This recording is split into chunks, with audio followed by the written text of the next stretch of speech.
San Clemente, California is home to the third and final destination for Major League Pickleball Season 1.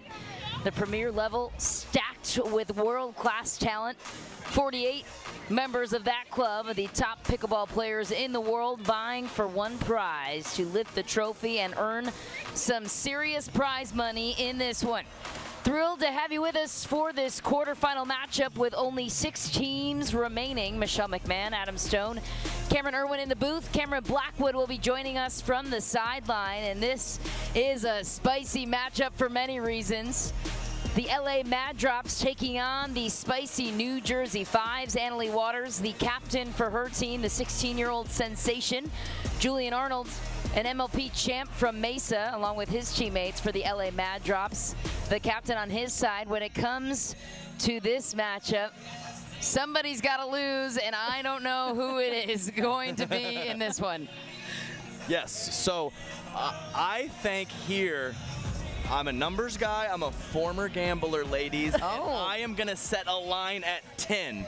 And if we see Julian Arnold's jugular vein pop out of his neck above 10 times, it'll be the LA Mad Drops. If it's under 10, I'm leaning with the 5. So that's my call right there. So what about the Andiamos? Is there a line on that? Andiamo Arnold, yeah, we could put that at 10 as well. So I'll tell you what, there's 3 people that really stand out to me where MLP is an amazing format and vibe for them. We saw Jillian Braverman. I also think of Rafa Hewitt. And the third one is definitely Julian Andiamo Arnold. He brings the energy, and he's going to be a big X factor in this match.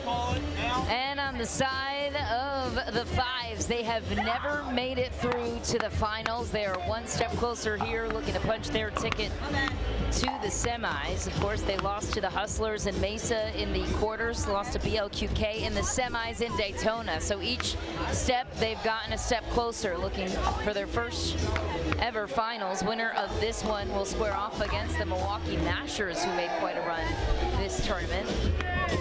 Someone else to look out for is Thomas Wilson, as he was out at MLP Daytona due to an injury. So his return after winning Mesa, this is going to be a big day for him, just in terms of being back out with the Mad Drops and trying to leave his imprint on this team. Exactly right, and an absolutely amazing forehand from Thomas Wilson. Some of the best put-away power on tour, and also some great spins. Can he have a consistent enough backhand dink and counter to get his forehand as involved as possible? When that forehand is cooking, the Mad Drops love it.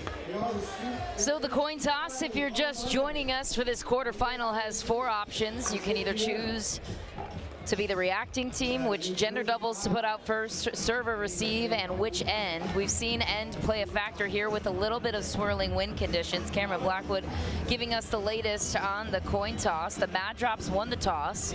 They chose to react. That's a common theme with them, to which the 5's countered. They've been starting with men's doubles this entire tournament. Annalie Waters, a leader in that front, and then the Mad Drops countered with receiving, and the 5's chose the end. So let's begin with the choice to go men's doubles first for the 5's. Why do you think that that would be a strategic move for them? Well, we heard Annalie Waters, like you said, talk about it in the interview. So it was maybe less strategic and more just the feel of what they like to go first and second. It didn't seem like there was too much deep thought on it. It just makes sense for them. They're taking care of themselves as opposed to really reacting to what the opponents are doing. You know, I'm kind of surprised, because when that addition was made that you could switch and put whatever gender you want first, I didn't think it was going to have that much of an emphasis. But we have seen throughout the weekend that teams really have played around with it, and they've even at times, I thought everyone would choose to react. Some teams at the very first, they win the toss and have chosen to put out either gender doubles, which is pretty wild to me, because that react is a big piece of the puzzle. I agree completely, and I think that you're exactly right. It has been first, and almost every time, if it hasn't been first, it's been second, and the end and the serve and return have often been the 3rd and 4th options. Let's take a look at the head-to-head numbers. So guess what, Adam? A perfect 50-50 split when it comes to win probability. James Ignatowicz and Hayden Patriquin, the young and spicy duo, looking to square off against one that maybe is a bit spicier, Julian Arnold, and the always measured Thomas Wilson. What gives in this matchup? If you're approaching this, if you're coaching both sides, who are you telling them to exploit? Where are they hitting it? What is the style? What are we expecting to see in this one? Well, I think one of the first things you're going to see is that James Ignatowicz and Hayden Patriquin, they love their hand speed, and they will go full send. They love the drive and crash, and Hayden Patriquin, he loves being tested at his hand speed. Every time he gets tested, he wants to level himself up. And the other interesting part, too, if Julian Arnold can get going in terms of the drive and crash on their own side, that could be a recipe for disaster on the opposition. If their drives are money, that could be in favor of the Mad Drops. Yeah, exactly right. And I would say after event number 1, Mesa, I would say Mad Drops, you target Hayden Patriquin. And in Daytona and so far in this MLP in San Clemente, the young buck has really stepped up. So there is not a clear-cut, obvious target to pick on. So this strategy coming out of the gates is going to be very interesting from both teams. Hayden Patriquin, oh, go ahead. Oh, sorry, I was Continue just on. going to say, not to mention, Yeah. the 5's had an amazing run yesterday of 8-0 through their first 2 pool play matches, and then lost a heartbreaker earlier today, 3-2 to the ATX Pickleballers in a dream breaker. That surprised me. Yes, exactly. So we talk about momentum being so huge in this sport of pickleball. We'll see if that loss earlier today could possibly leak over into this matchup here. I think one of the fun elements to this matchup, too, is the improvement we've seen from James Ignatowicz. He had a little bit of a falter in the last PPA event. He spoke very openly about that it's just been a lot of pickleball. He's really just happy to be back out on the court. But I love that the progression of his game has been just so in the forefront of the pickleball world. You've seen him come out. He had that great 2-hand backhand roll, and now you start to see him on the left side. He's able to cut the ball. He's got that one-hand backhand slice, and his game has just continued to improve. He finishes a match here, you see him sitting up in the cafe, literally watching it back right after the fact. I mean, he is a pickleball junkie through and through.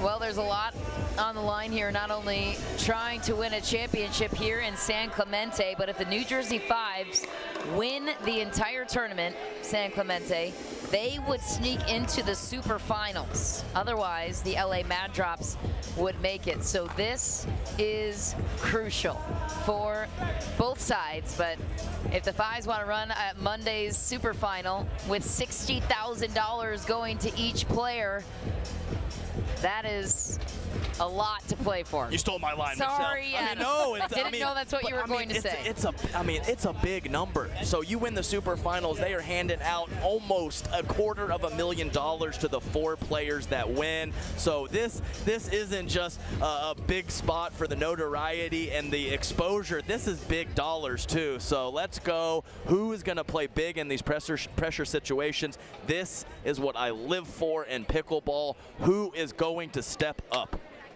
Thomas Wilson stopped by our booth on the way down to playing. He gave some insight into the matchup. What do we learn from that conversation? Anything? More than anything, he said, if I start to play bad, I'm going to come right back up here and calm down before going back out there. He is one of the nicest guys you'll ever meet, that Thomas Wilson, based out of Texas. His partner, Julian Arnold, they complement each other so well. We will see how their veteran presence matches against the youthful Hayden Patriquin, who's not even 18 years old. He is serving first ball to Thomas Wilson.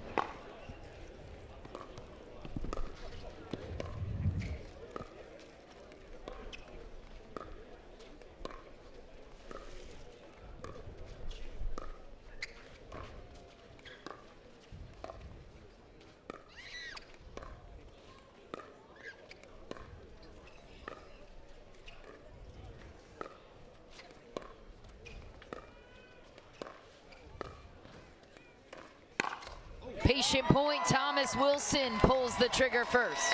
Yes, and that was a very patient first point, Michelle. And I think, to piggyback on what you said, these two guys right here, Thomas Wilson and Julian Arnold, show that you can be a nice guy and a fierce competitor at the same time, because they both are.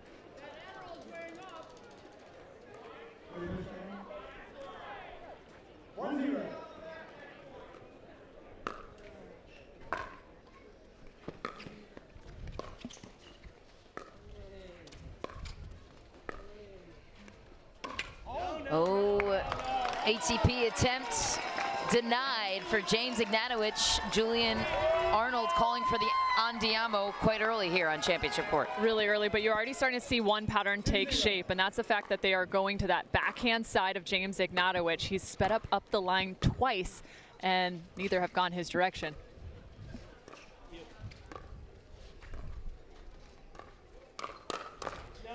Hayden Patrick, he has hands, but Julian Arnold with the finger wag denied on that speed up. Pretty on it, though. Slightly out in front, and often when that happens as you're early, the ball will go down into the net. That's what happened there.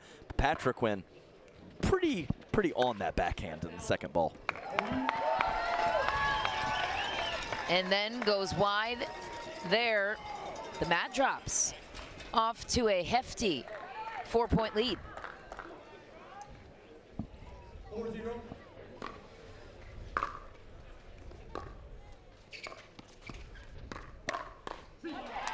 That's a big response from James Ignatowicz, and they need it.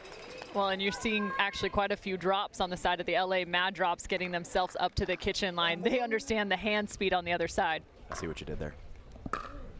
Drops for the drops.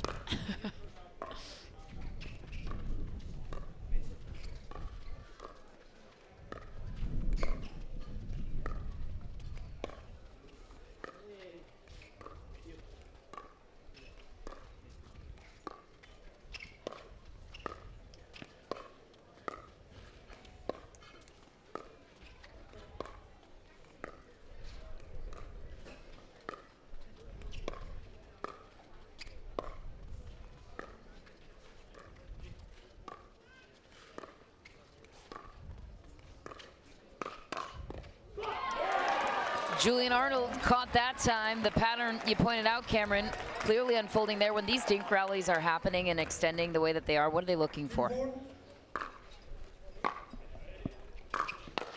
Yeah, so I think early on, like Cam said, they were targeting that backhand side of James Ignatowicz to questionable speed ups. It seems to be more of a mixing the ball around and moving it around these last handful of points.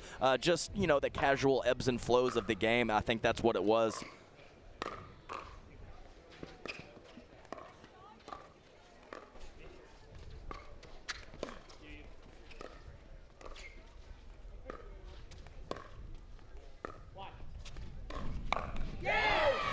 Also important to note, you see James Ignatowicz sending that ball cross court. At times, you might be able to find the middle, but one of Julian Arnold's best shot is that speed up off the bounce on that forehand side through the middle. So he has to be very wary of that and pick his spots wisely.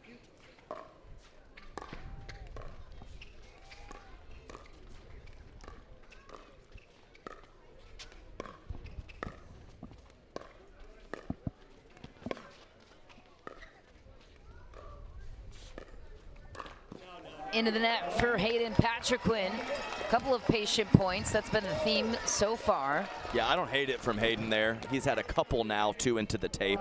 So both of the decisions were fine in my eyes. We'll have him clean that up and execute better.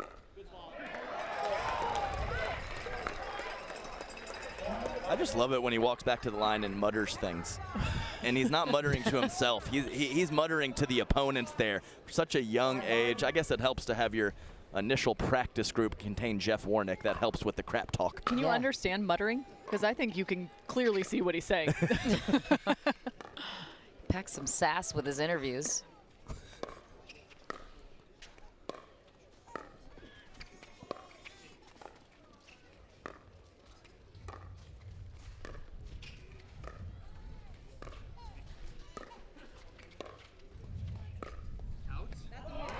Wide miss dink for Arnold's. And more from Hayden Patriquin.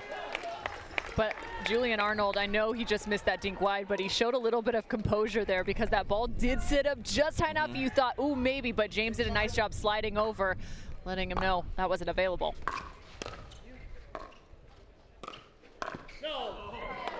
Nice off-balance, mid-pace shot. Sorry, off-balance by James Ignatowicz on the mid-pace attack by the Mad Drops. And you know what? To touch on what Michelle said, one of the best lines ever in an interview from Hayden Patriquin. I just don't lose to old guys. You're right. I believe he said that back in Daytona, maybe a couple times in Mesa too. He references it quite a bit. And he's barking hard at Julian Arnold after every single point. Very nice forehand counter from him. And those boys are going to be going back and forth all day. 7-6.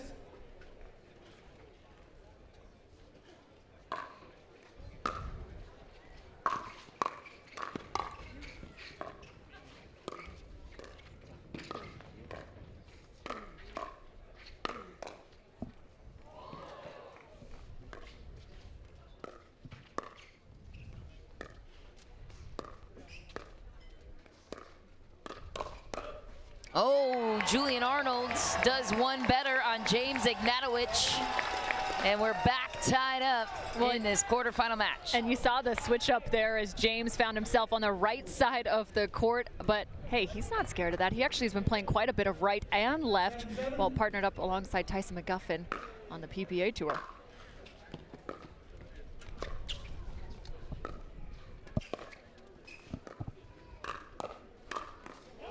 Big finish and some sass from the 17-year-old Hayden Patriquin. That's right, nice combo there from him and a nice combination from Julian Arnold in the previous point. The initial attacks are getting much better in the game of pickleball, but these players on the second and the third and the fourth ball after the initial attack, the hand speed is just so good. They're so on it.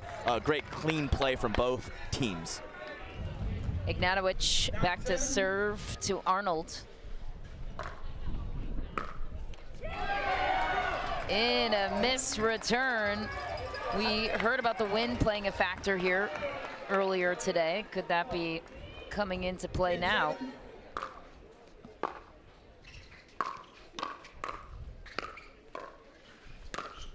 Arnold's big response. He knew he needed to get that one back. Well, and to go off of the service pressure, it's always interesting too when you start to add in rally scoring, how much more you think about that serve and maybe take just a little bit of pace off.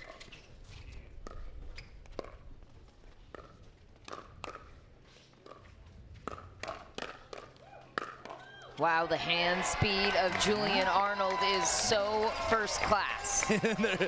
Man, this is fun, guys. I love the barking, and I don't think there's any form of muttering whatsoever. I can, from this distance, hear exactly or see exactly what Hayden Patriquin's saying. It's nothing nice.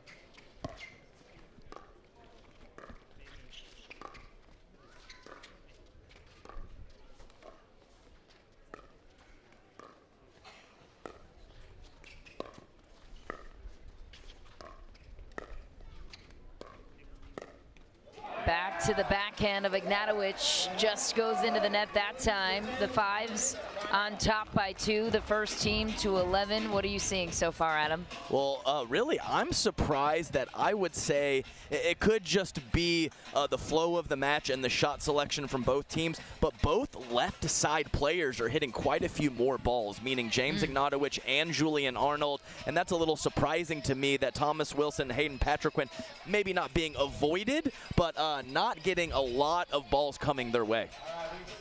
I also think it's interesting to your point about that cross-court dink battle. You start to wonder, will the pattern start to shift and change? Do they maybe find the middle? And James Ignatowicz has been finding that middle dink off the backhand side a few more times here. And Julian Arnold has been a little bit reserved in that regard. But yeah, we'll see if he finds something now. Julian definitely speeding up at a lower clip. Yes. And that could be some slight hesitancy or quality dinks from the opponent, but he is going to have to pick up that offensive prowess that he has if the Mad Drops want to get back in this. And I will say, too, I mentioned it at the top of the show, but James has kind of gone away from any sort of cutting dink. He really has sat so heavily in that two-hand backhand. And the last few tournaments we've seen him, he's actually been reaching in and taking balls out of the air, but not in this matchup. Done in 11-9.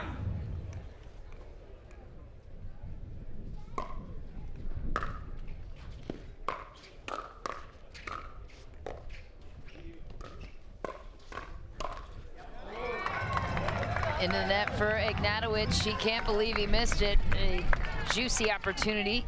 Thomas Wilson take back the point and serve.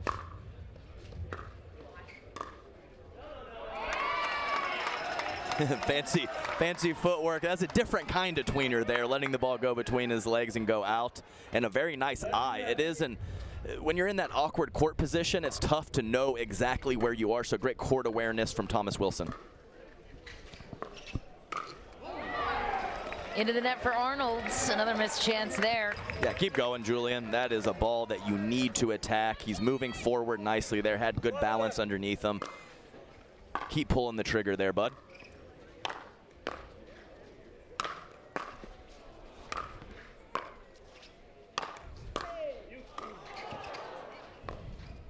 Ooh, missed roll shot for James Ignatowicz. We are tied back up at 12. Why is it always the easiest one? You know? I don't know, I mean, because come on. that ball from Hayden Patriquin was just nasty on the drop. I have no idea how he got that back.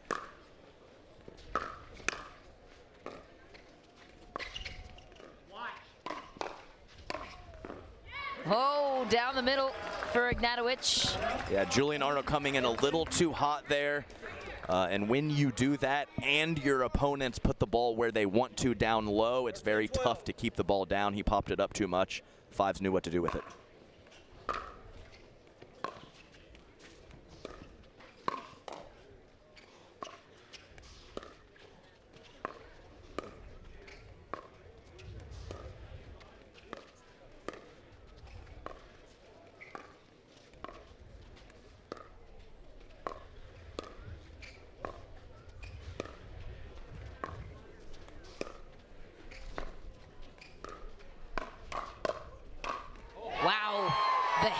Thomas Wilson, he's got to be one of the most underrated guys in men's pro pickleball. Just incredible right here. I love the way he stays steady and prepped out each contact from Julian Arnold. That off-ball movement becomes that much more critical. Your focus is stretched.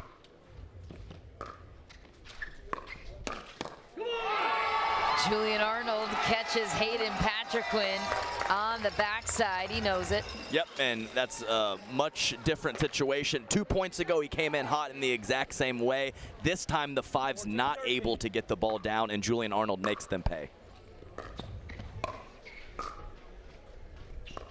Ooh, into the net for Ignatowicz. He instantly calls a timeout as LA takes a 2-point lead. What kind of trouble is brewing on the side of the Fives? I'm not sure that ball had even missed yet before he called timeout. He knew he did not hit that cleanly, did not hit that how he wanted to, and he needed a break. I like him with the reset there after winning a couple of those cross-court dink rallies with Julian Arnold early on. A couple loose errors from James Ignatowicz lately. How about the fans inside the beautiful Lifetime facilities in San Clemente? They've been alive all weekend long. We've got clowns in the crowd. The Fives always have their people. Gary Vaynerchuk's team, along with Ryan Harwood, who is also the general manager, a spicy general manager we often see on the sidelines. And this is absolutely electric. Why is this such a fun event for the fans, you guys? It's the team atmosphere. There's only 6 per year.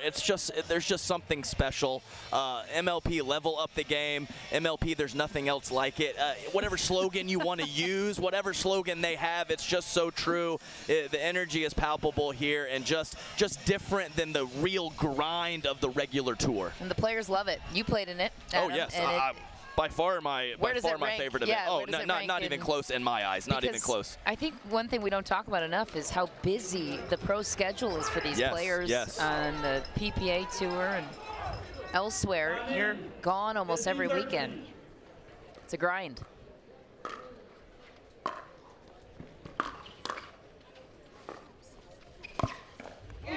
Also the format too, Michelle.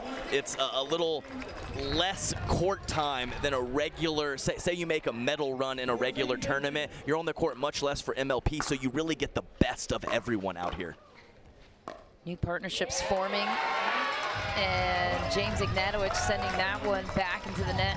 LA protecting a 2-point lead. This is such a fun matchup. Just getting started. Can't wait to see the women's doubles match.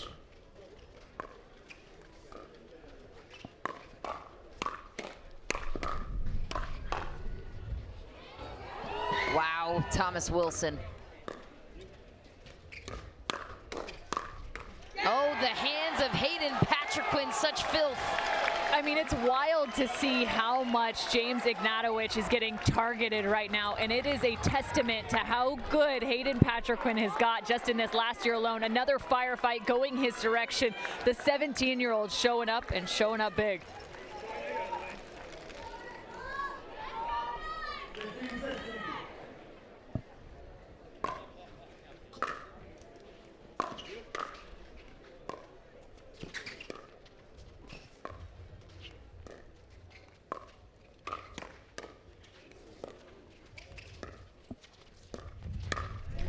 Julian Arnold with an Ernie and a finger wag celebration.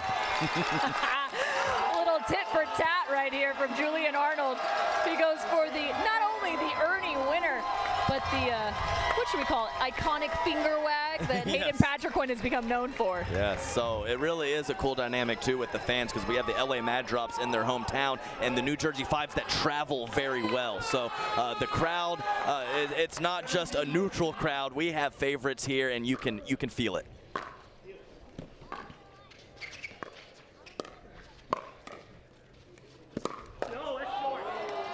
Ball is wide, and LA in closing distance here in the opening game. That would have been one of the wildest ATPs, because that ball was just within the line, and all of a sudden he bounces, side spin, gets outside the post.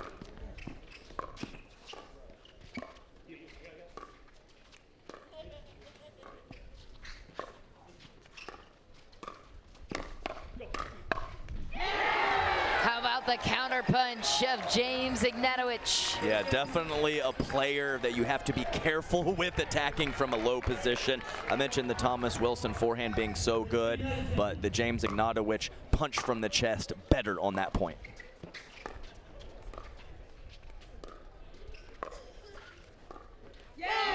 Into the net for Thomas Wilson. He never misses those. And so it's a one-point game. These two teams have never faced in a playoff round in the previous two tournaments in Mesa or Daytona. A fascinating matchup.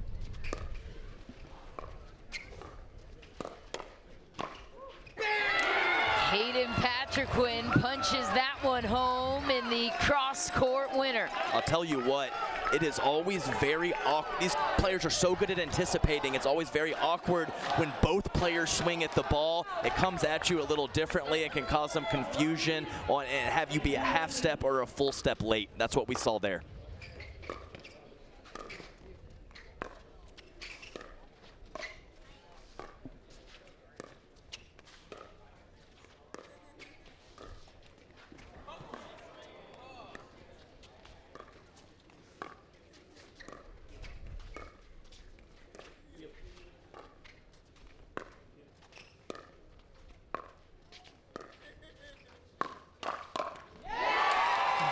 Fight at the net.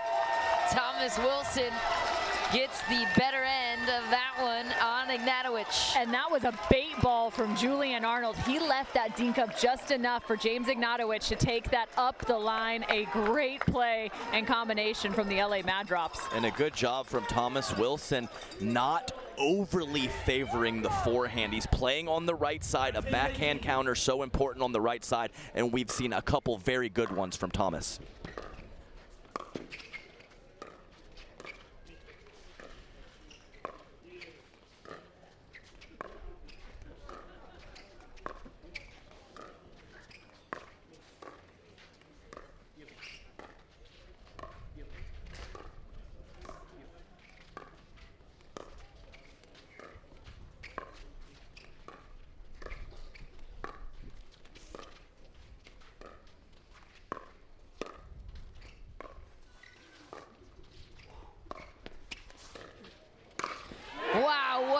match point. James Ignatowicz looked like he was going to pull the trigger, then throws it in soft. Patrick Quinn there to finish. Well, and there has been an adjustment on the side of the New Jersey 5s. You've started to see Hayden Patrick Quinn shift over. He's taking the middle balls with his backhand. There was only one ball there that James Ignatowicz took with his forehand on the dink side. Something to pay attention to as Patrick Quinn getting more involved.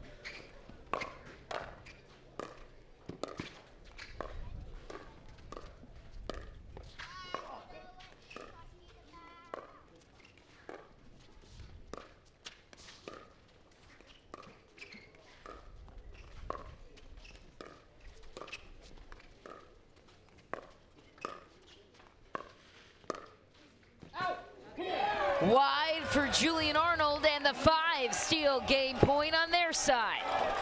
It's a shrinking target, right, with Hayden Patrick Quinn shifting over to try and find that backhand side of James Ignatowicz.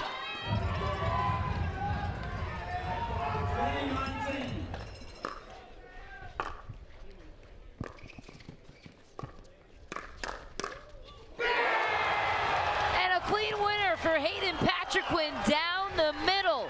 James Ignatowicz and Hayden Patrick Quinn steal game 1.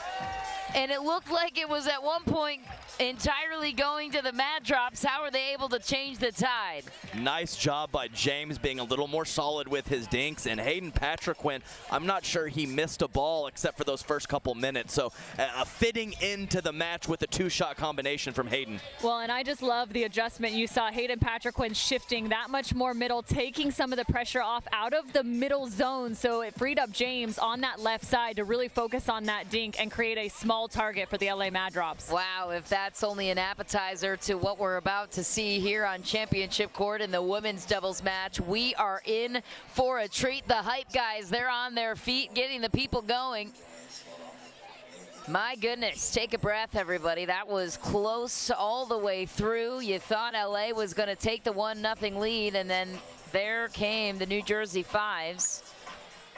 Whew, as we await post-game interview with Cameron Blackwood, who's going to chat things over with Hayden Patrick Quinn and James Ignatowicz. Cameron, rally these guys. Let's see how they got this win number 1. Hayden, long dink rallies up at the kitchen. Not many firefights. Was that the game plan heading in against them? Shoot, go to Jimmy on this one. Got it. You guys spent a lot of time up the kitchen. Not as many hands battles as we expected to see. Was that the game plan, was slowing the game down? Honestly, there's really no game plan. Going into the match, Hayden looks at me and he's like, "We about to take over?" And I'm like, "Yeah." And that's what Hayden did. I stayed out of it. But. A lot of chirping between you and Julian. Talk about how MLP sometimes a little bit more emotionally and mentally exhausting versus physical. Yeah, I definitely love the chirping back and forth. I usually come out on top in it, but yeah, no, it's just great. I love the energy out here. I got all my fans in my VIP seats. Christian Alshon's there. He's in the Super Final Challenger League. He's dialed. 5s are up 1-0. We're going to come right back with women's doubles. Don't go anywhere.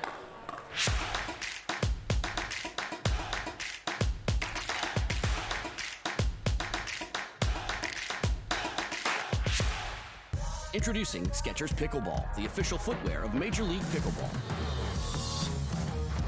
They're ultra lightweight and responsive for incredible speed. They have Goodyear rubber outsoles with a specialized pickleball design for increased side-to-side stability and agility. Plus, they feature shock-absorbing foam and Skechers' famous relaxed fit design for incredible comfort game after game. Conquer the court in comfort. Skechers Pickleball, the official footwear of Major League Pickleball. And I said, Saturday, no one's here, right? Are you getting this? So if he wants the invoice. Water doesn't have to be boring. Turn it up with Cirkul. With over 40 delicious flavors and a dial that controls your intensity, Cirkul starts a party for your taste buds. No sugar, no calories, and no artificial flavors. Just good times. Cirkul, it's your water, your way. Try Cirkul at drinkcirkul.com.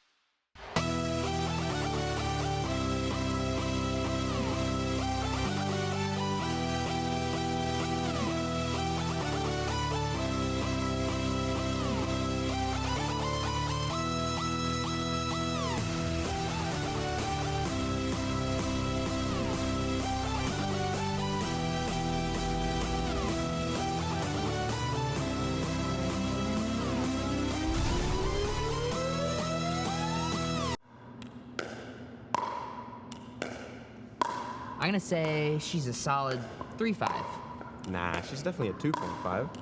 Guys, look at that forehand. She's clearly a 3.0. Guys, come on. I'm at least a 4.0. Yeah. Fair enough. Ratings don't have to be hard. Duper. Optimized for accuracy, optimized for fun. Download the app and claim your free profile today. Back on championship court, it is time now for the second game between the New Jersey 5's and the LA Mad Drops. Plenty on the line for both teams. Winner of this one will play in the second semifinal match tomorrow against Milwaukee at 12 p.m. Pacific time. The other semifinal taking place at 10 a.m. Here's the head-to-head between this matchup. Annalie Waters and Leah Jansen have a 54% edge on Catherine Parento and the GOAT, Irina Terashenko. She has several championships to her name. You got the regular GOAT and the MLP GOAT right here on court. That's right.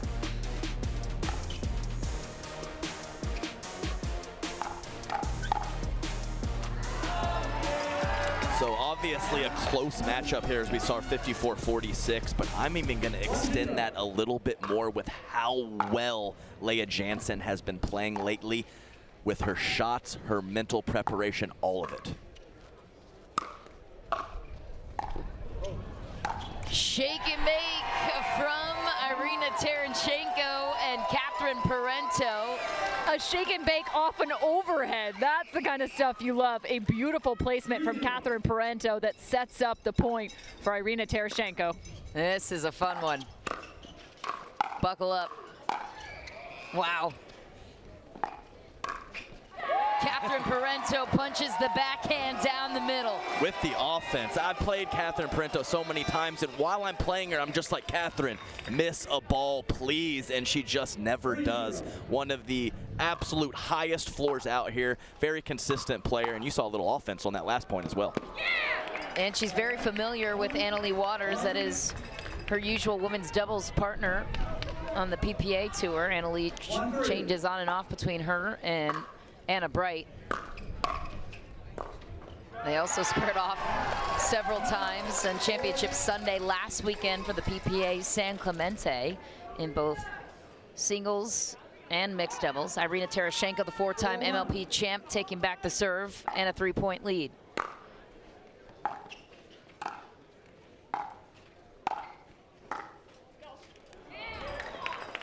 It's so fun to get a chance to see Catherine Parento improve upon her game. You talked about the offense, and I think that's been really one of the biggest next levels for her. She picks her spots so well and so good on the outstretch, finding both your right shoulder and your right hip. I mean, she will just tear you up. That's right. Important for you guys at home at some of the lower levels. If you're a consistent, solid player, work on some offense. If you have the power, work on the soft game. There's always something to tinker with and get better at in this game of pickleball. I'll take that note. Thanks, Adam. Into the net for the 5's. A couple of errors there, but credit to LA putting them in these bad situations. Michelle, yes. I don't think anyone hits an overhead harder than you, though. I will say that. Tennis elbow coming in hot over here. Don't worry about it. I'll be fine. Doesn't really go anywhere. Terashenko into the net, though. LA pulling away, up by 3.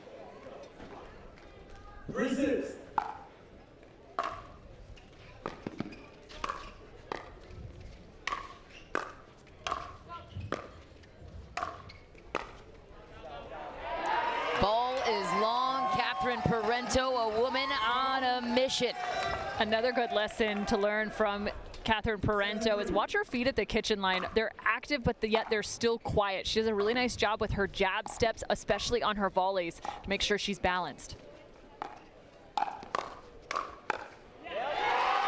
Catherine Parento on the swinging backhand. Yes, exactly right, Cameron.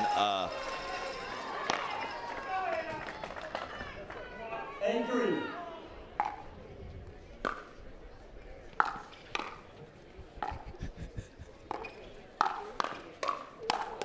Annalie Waters all over it. Sorry, guys, my fault there. Yes, it really is more of a less is more situation. Efficient footwork is really what we're looking for. A controlled lunge here and there, an adjustment step. So happy feet can be good, but you can overdo it.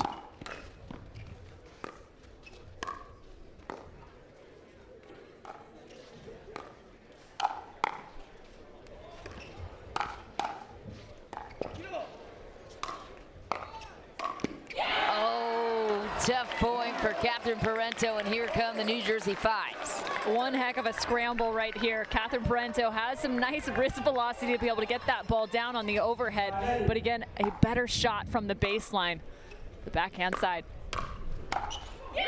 Annalie Waters coming to life. That's a dangerous sight to see if you're the LA Mad Drops. She didn't hold her hand up and apologize there either. She yelled very loudly, and you know, it's MLP. I'm here for it.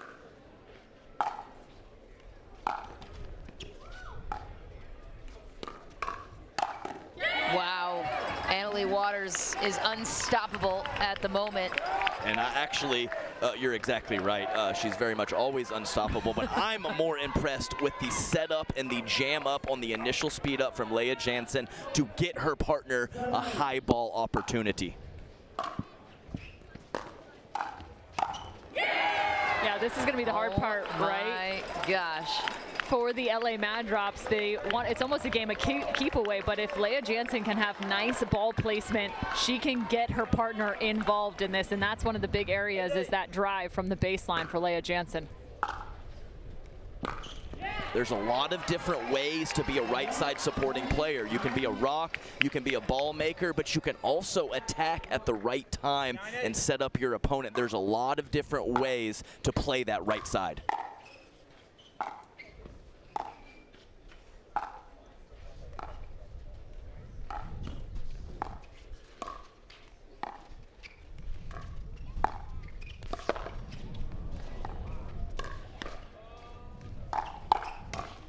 Big swing from Annalie Waters. This game is tied. How about the finger wag to match?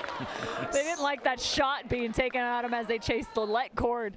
Waters with 16 Triple Crown titles to her name on the PPA Tour. She is a sensational athlete.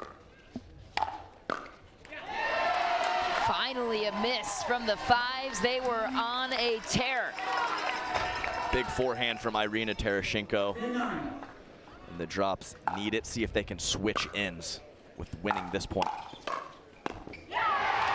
And they do. Well, and there's some space right there too, right? With Annalie Waters being so active with her feet, shifting towards that right side.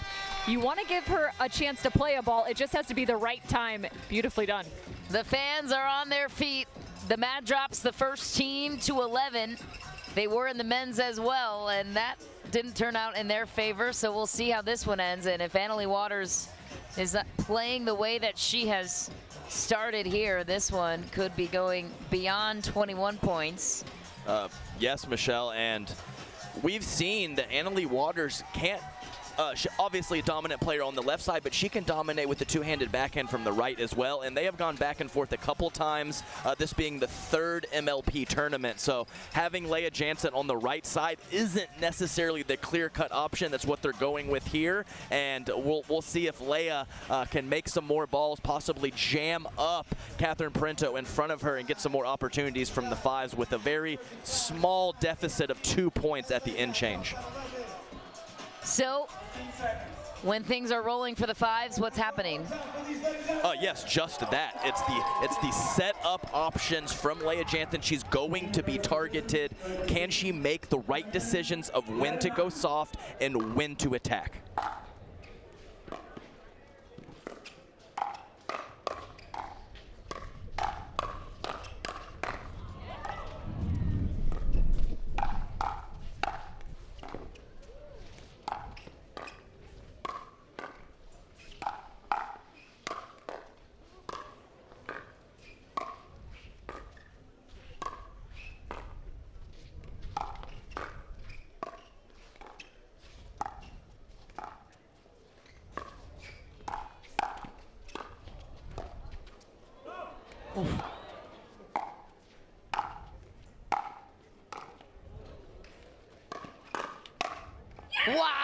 a point of the game so far.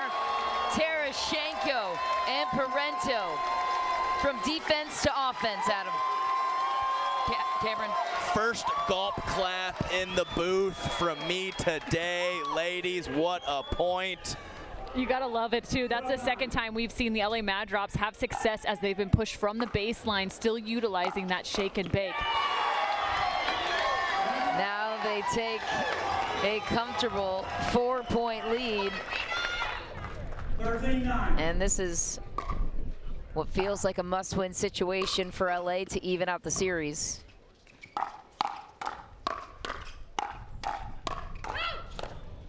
Wow.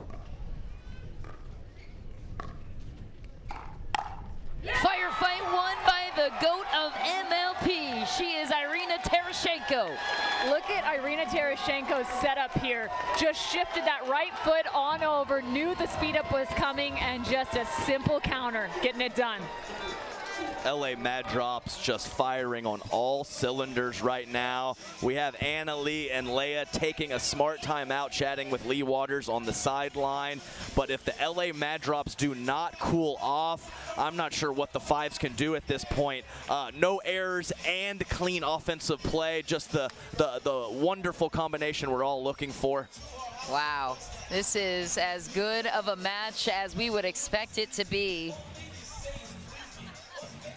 In rally scoring, anything can happen. Let's give a little love to the owners, shall we? We haven't talked about the LA Mad Drops ownership group. Drew Brees, you might know him. Zubin Mehta, Haley Jones, Josh Allen, amongst several others. Yeah, I'm wondering if they could possibly switch. It's tough to do so. Oh, there we go. And they do. And we have an answer to that comment right there.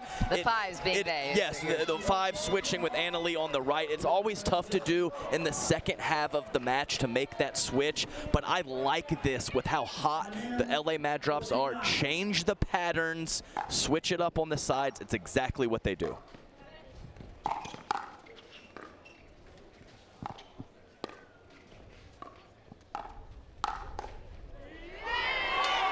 Now the question will be, who's going to be the aggressor through the middle? Is it going to be Anna Lee coming across, utilizing that backhand, or is it going to be Leia Jansen maybe using the forehand? I'm going to go with option A. Yep.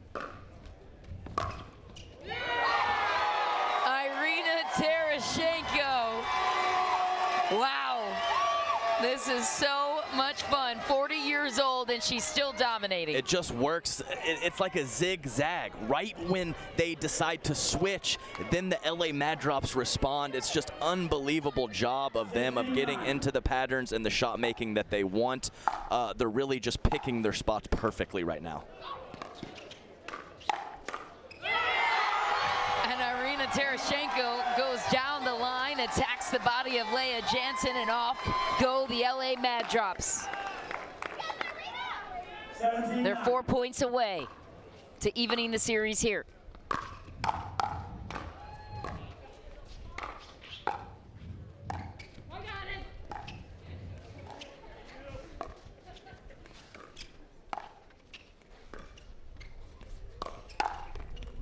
The 5s are not going down without a fight if Anna Lee has something to say about it. Well, you chose option A, and that was the right option to choose, Adam.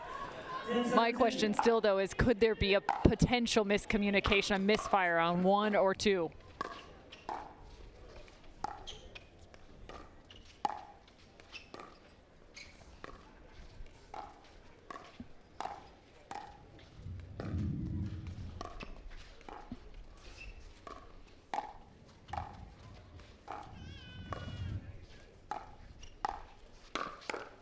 Oh, what an attack from Leia Jansen. And a great job by her. She was a little bit off the kitchen line. That ball just floated enough. Instead of waiting, she attacked it, and she's rewarded with a great jam up of Irina Tereshchenko. Into the net goes Jansen. And that's really been the story. Anytime they have that quality point or that nice play that they make, they just can't capitalize and string a few together. It's just kind of been a one-and-done situation, and that's just a testament to the Mad Drops just basically not missing a ball right now.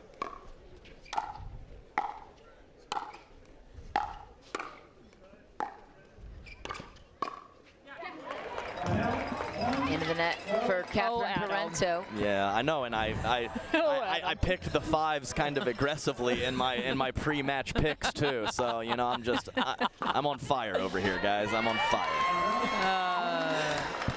That's so funny. You keep us young, Adam. 19-12.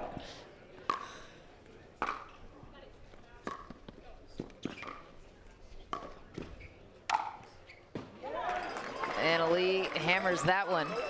And it is oddly quiet. Did you notice that yet, Michelle? It is. Even when there's a point on the side of the New Jersey 5s with their massive contingent right now.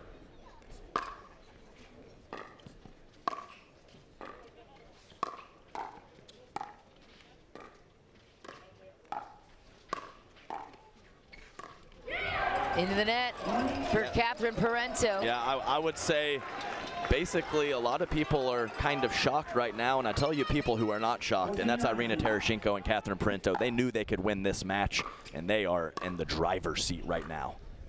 They have such good synergy on their side. Leah Jansen jams up Tereshchenko, catches her on her wing.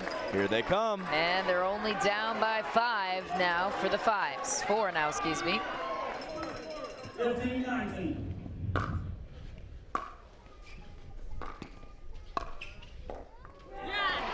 Catherine Parento finds the toe of Leah Jansen. Game point.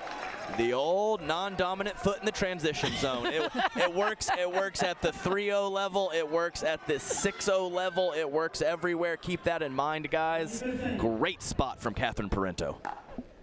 Game point for the Mad Drops to even the series here. Not yet, says Annalie Waters.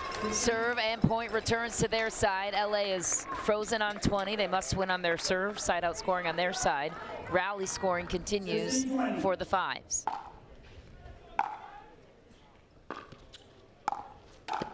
A flying Annalie Waters is a dangerous sight to see. There is no doubt about it. One of the best movers in the game, one of the best poachers in the game. Take a look at this on the backhand side, full stretch, pulling that ball back through the middle.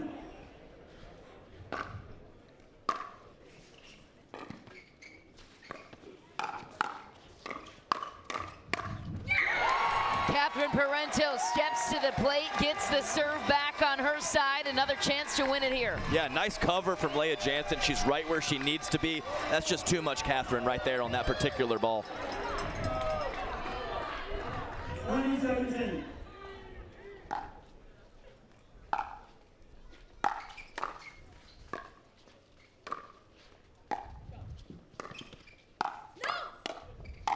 Oh, and that is the way this one will resolve. Irina Tereshchenko and Catherine Parento. They take game 2. We are all evened up. 1 game apiece on championship court for this quarterfinal match. The crowd is getting rowdy. They are on their feet supporting the GOAT of Major League Pickleball. She has 4 championships to her name, and she's looking for another. What did you see in that one? It was just incredibly clean play from the Mad Drops. There was a brief window kind of in the middle of the second half of that match where they stepped up, but just too much Mad Drops. 5s had no response. As we check in with the 4th member of our crew, Cameron Blackwood, standing by with Parento and Tereshchenko. Thanks, Misha. You guys are playing out of your minds right now. The 4 of you on this court, I think probably know each other's game better than anyone else. How did you even game plan for a match like this? I don't know, I feel like we just, came out with a lot of energy, and I think that's what gonna get us the W today. Irina was just a rock. Like I said earlier today, she's been a rock next to me and just supporting me through it all. She's telling me to keep being aggressive, and it really worked out. She was like countering so well. So super happy to get that win. And the GOAT of MLP, Irina Tereshchenko. How much do you just thrive in these moments? You've been here in this spot more than anyone else on this court. Yet, I don't think I've had more fun than in this match before playing pickleball. Let's go. They tie it up 1-1. We're heading into mixed doubles after this. Don't go anywhere.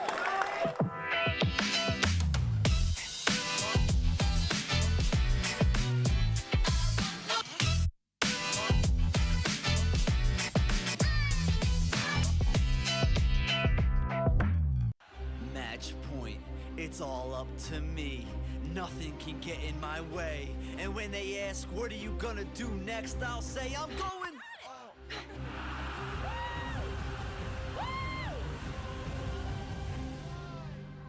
We're going to Margaritaville!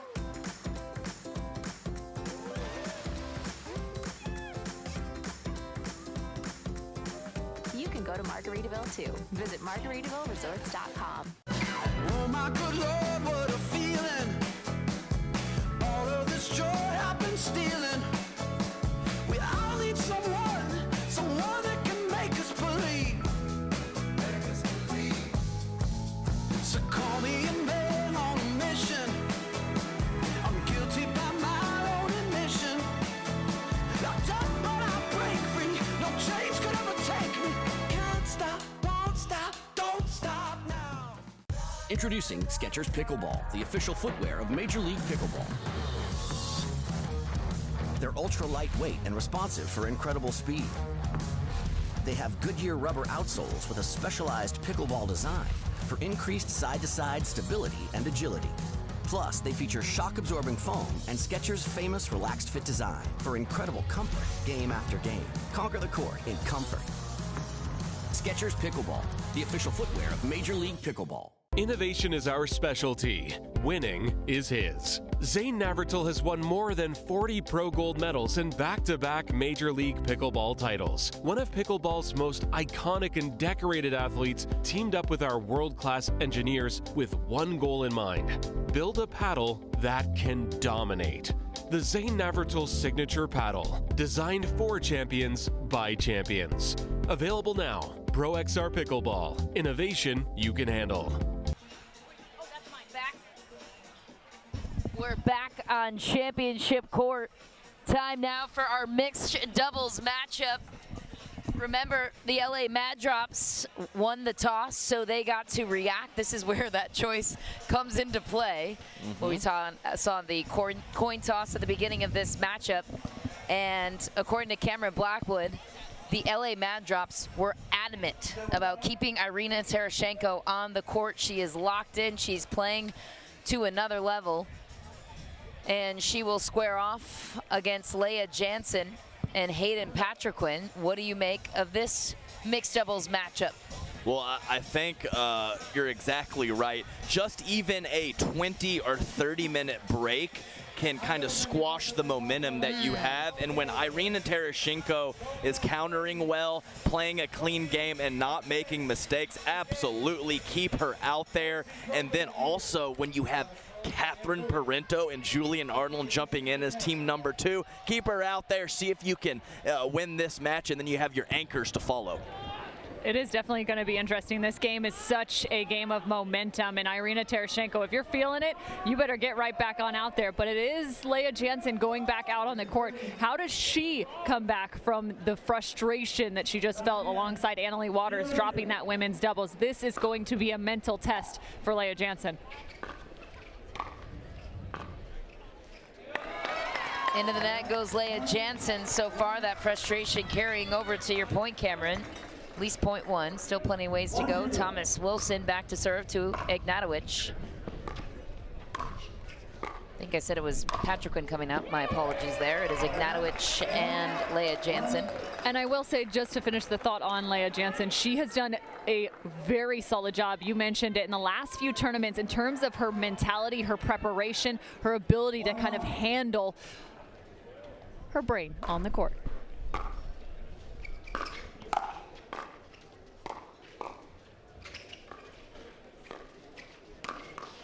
Big put away for Thomas Wilson. So swift with his movement. He is a very supportive mixed doubles partner to have. Just an absolutely effortless and explosive first step from Thomas Wilson. You said it, Michelle, one of the better movers out here.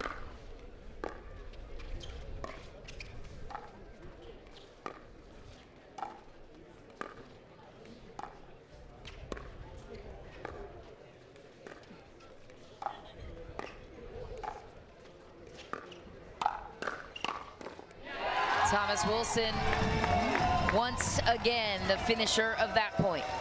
Exactly right. And anytime Irina Tereshchenko can speed up and the next ball is hit by the Thomas Wilson forehand, it is a good decision.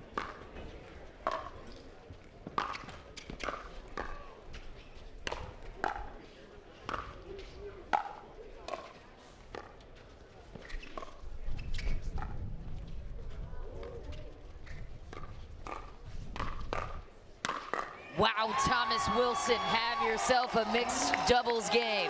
Yeah, and that's a great setup shot right there from Thomas Wilson, finding that deep middle, able to adjust back in and apply even more pressure. 4-1.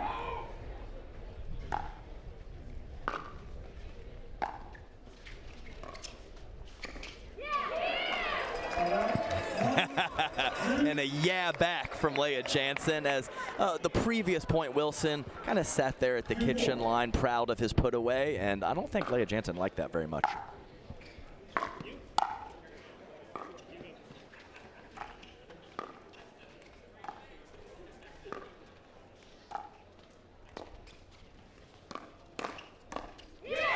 Into the net goes Wilson, and the 5's right back in this. We're down by 1.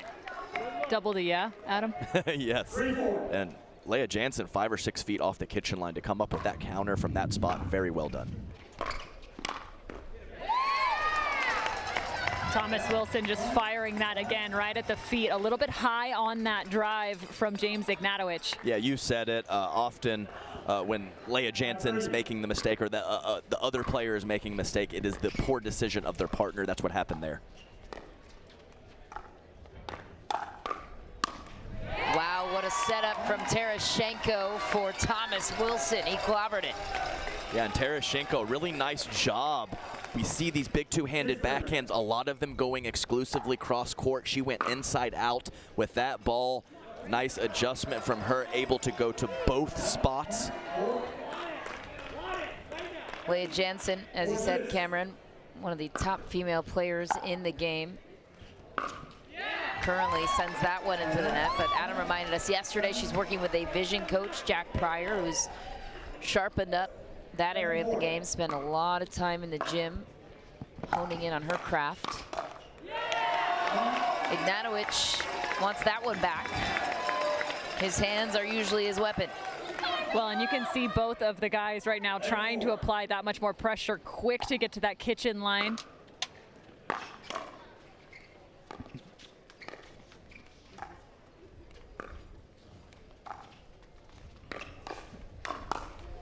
And that's a good location for Leah Jansen. I like that a lot. You talked about staying away from the Thomas Wilson forehand. Right here, she held it just long enough on her paddle on that forehand side to then find the backhand in the left shoulder.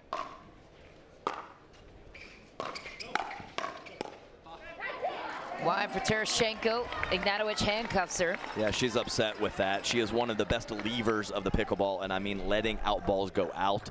Unfortunately for her, that time, she did not make the right choice. Thomas Wilson quick with the step in. Have we seen anything beyond a shake and bake in the last 4 points? Honestly, both sides of the net. Nope, but you love to see it. I'm not complaining. Long there. Another shake and bake attempt. Ignatowicz back to serve. 7-9.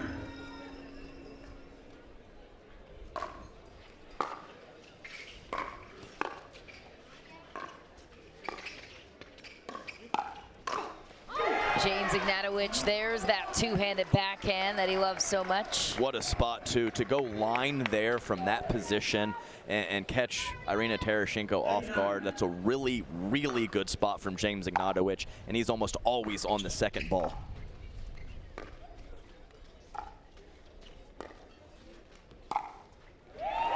What a find. Irina Tereshchenko threads the needle down the middle, catches the baseline. Oh man, those are some of my favorites right there. That's just Irina Tereshchenko doing them dirty right through the middle.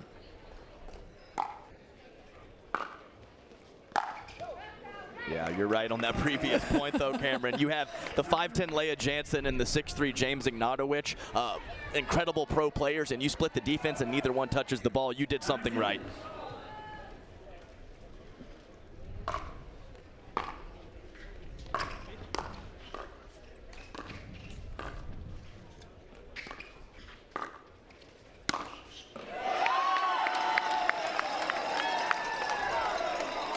big put away for the Mad Drops. They're the first team to 11, and they have been sharp to start this one. That's right, and I think Irina Tereshchenko told the absolute truth in her interview. This is the most fun she's ever had on a pickleball court. She's playing well, she's got a smile on her face, and she has a 2-point lead on the end change.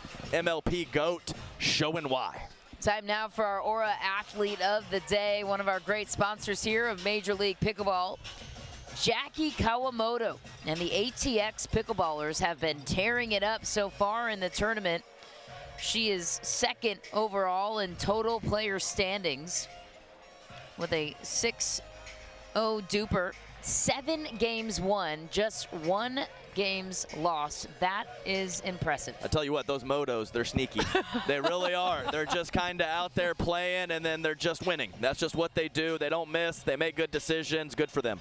I mean, to have watched them play this New Jersey 5's team, the Kawamotos in the Dream Breaker, picking up point after point against the #1 and #2 women's singles players in the world, was unreal. The Kawamotos are good at mix, they're good at gender doubles, and wow, yeah, they can play singles. No weaknesses, absolutely true. And even stepping up the offensive part of their game a little bit the last 6 months or a year. Very much known as defensive players. They will always have that in the back pocket, but nice to see them with a few tricks and a few offensive shots coming out.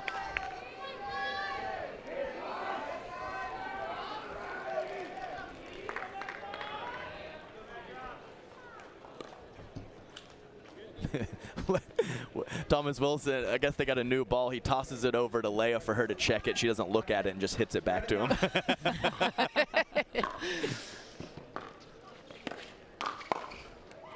Wow, a swinging Thomas Wilson was answered by James Ignatowicz. Yeah, hits the forehand the hardest, but even that said, when you're at this level, one person's 4 feet off the kitchen, one's right on it. The guy right on the kitchen usually wins the point.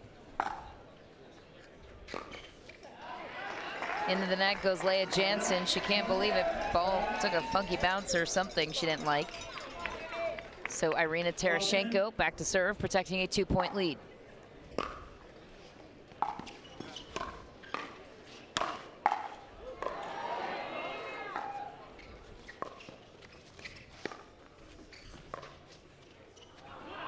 A good lead from Tereshchenko. You mentioned it, Adam, just a moment ago, of her being one of the greatest leavers in the game. Great eye out there. Exactly what you were talking about.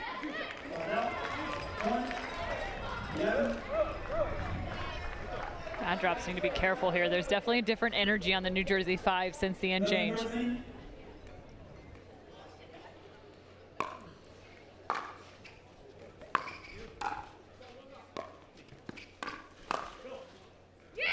Big swing, catches the corner. Leia Jansen is back.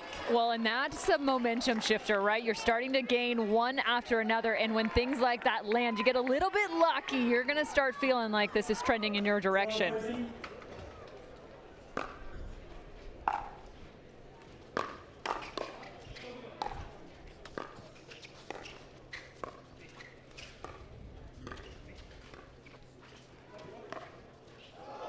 Just barely misses the ATP. Wow, what a point. Mad Drops back on top by 2.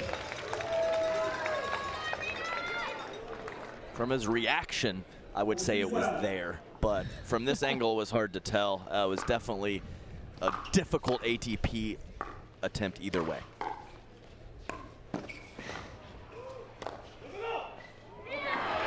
Leia Jansen rolls it in. 1-point game. You could see the spin there, and it wasn't just top spin. It took a side spin bounce. Reaction from Tereshchenko tells it all, but some nice kind of paddle head speed there, whipping through from Leia Jansen to create all that English.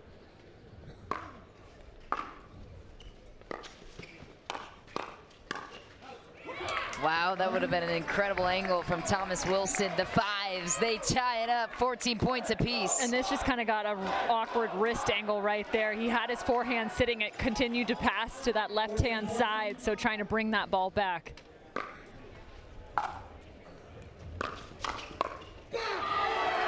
Cross-court winner, James Ignatowicz. The 5s take their first lead of this mixed doubles game. You said it, Cameron, the momentum shifted as soon as the end change occurred. Well, and again, that is a beautiful ball from James Ignatowicz, coming in, crashing in.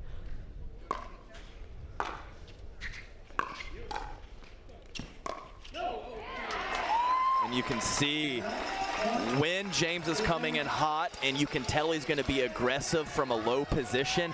Irina was getting out of the way before he even struck the ball. Very nice court awareness and situational awareness from Irina Tereshchenko.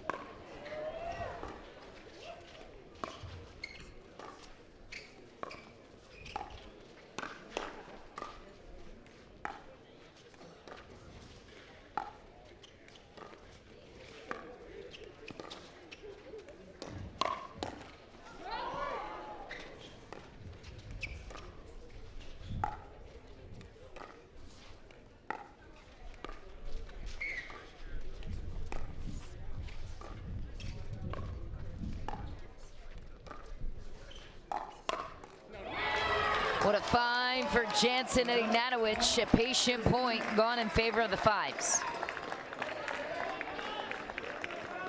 Again, utilizing that one-hand backhand, just pushing that ball back down. James doing a nice job on the counter and as well as on the poach.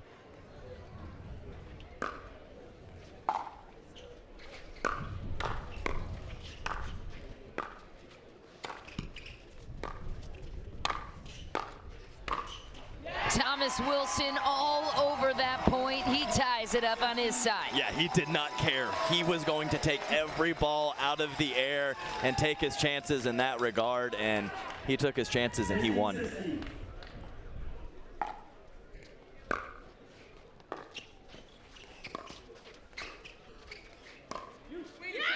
Wow, James Ignatowicz catches that middle ball. How'd that one get through? You can't read it. He is holding that paddle in the position and then whips through. Is it going to go body at the player in front of him, possibly line or middle?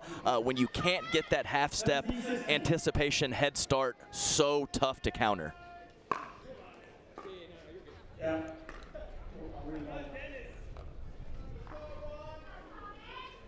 Reserve based off of crowd noise.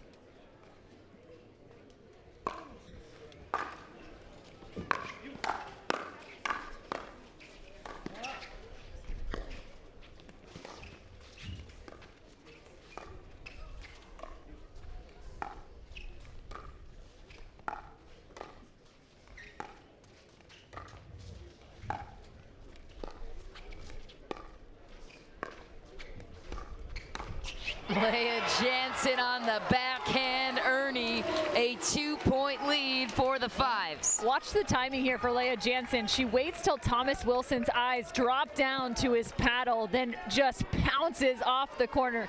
That was a beautiful Ernie.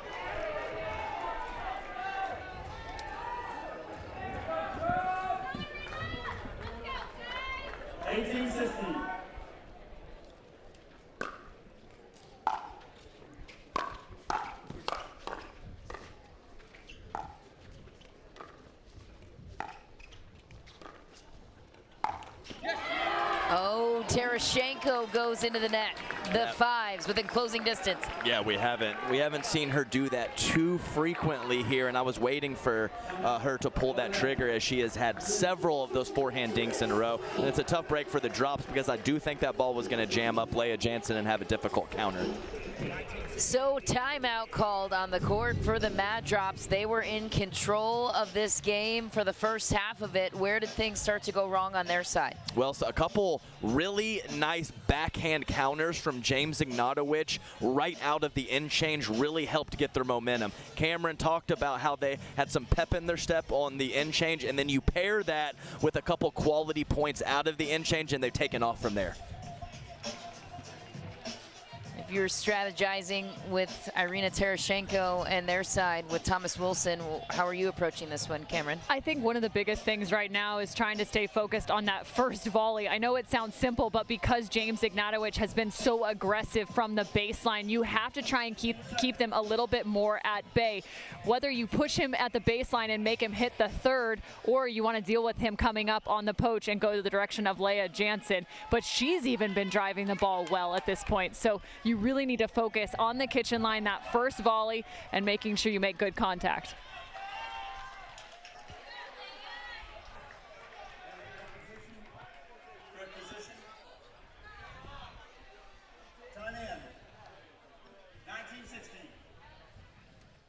The 5's 2 points away from taking the lead in the series.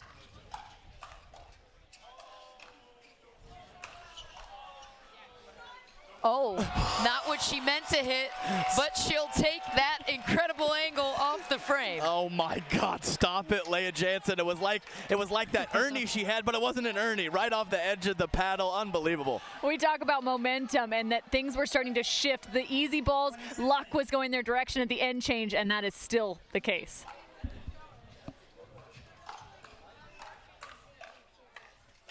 Wow, punished the Scorpion. Thomas Wilson put that ball away. Good defensive play from Leah Jansen. All she could do. The LA Mad Drops climb within 3. They're still on rally scoring until 18.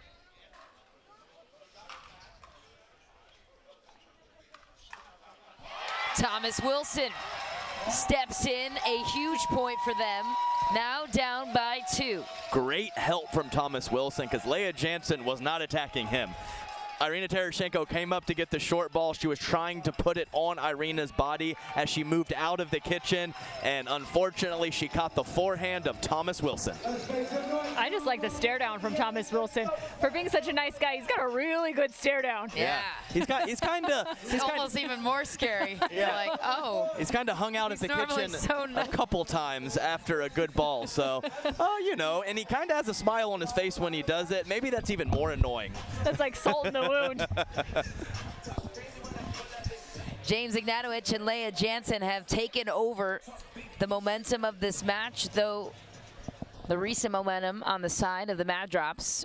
Side out scoring on both sides, frozen on their respective scores, meaning they can only score points on their serve.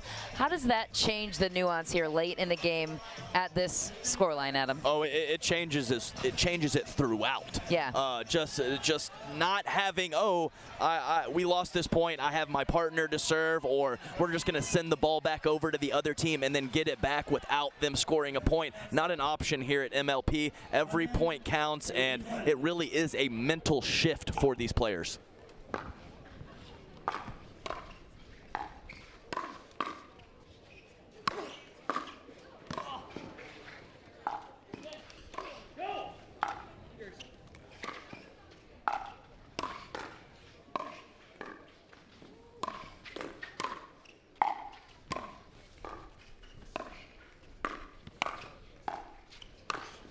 Oh, point of the match so far. Leah Jansen just barely mishits it. So, a 1-point game. Thomas Wilson is right now sitting at the back of the court, just floored after that extended rally. I was really impressed with his movement throughout that, pressuring at the right times, moving forward at the right times to force Irina Tereshchenko to have to be the one to drop. Thomas Wilson with a chance to tie it here. And he will on the paddle of Leah Jansen. The crowd is going nuts. I mean, we're at 2020 in the quarterfinals of MLP. You know they're going nuts, and you're exactly right. A couple loose forehand errors from Leah Jansen. Got to clean it up. Still very, very much in this match. Side out for the 5's. Tie game. It doesn't get better than this. Yes. 2 loose errors, 1 from each team these last 2 points. They were in great positions to be offensive with high balls, 1 on the forehand, 1 in the backhand. Couldn't come up with it.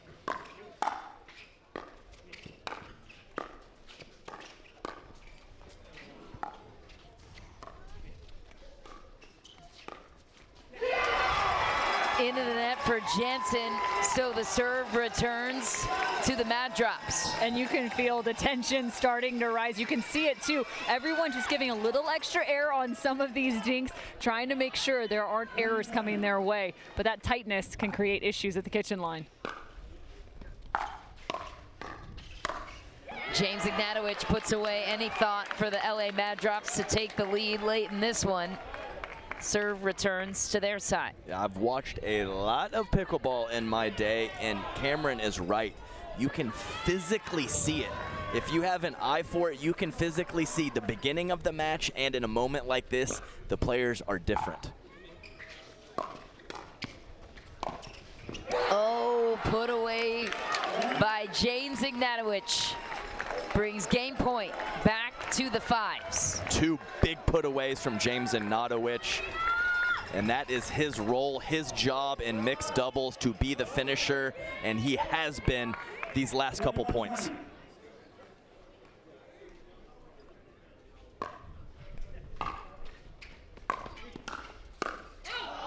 Long for Leah Jansen. There's been a couple of misses on her side late in the game. Yes, but I like that return. They sent it to the backhand side of James Ignatowicz at the baseline, got it away from the forehand where he was really in rhythm.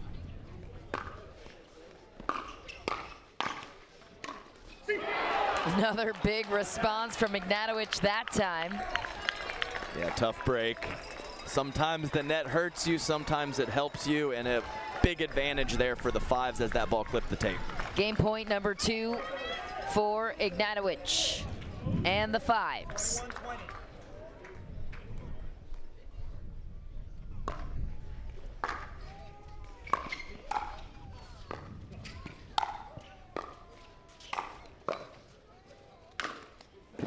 Nobody was getting that ball on Thomas Wilson's watch. That was quite rapid with the pace. And a nice job of going to the middle. You have to mix up your spots.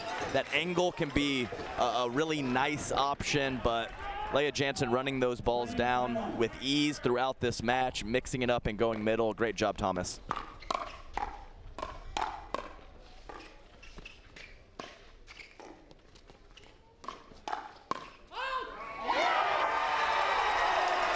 Again, Irina Tereshchenko right there, just such a solid job on that backhand. She's making clean contact, shifting at the right times, and setting up her partner. Yes, Cam, and we saw, I know it was a while ago, but we saw that James Ignatowicz forehand from the same spot go right through the middle. Not this time.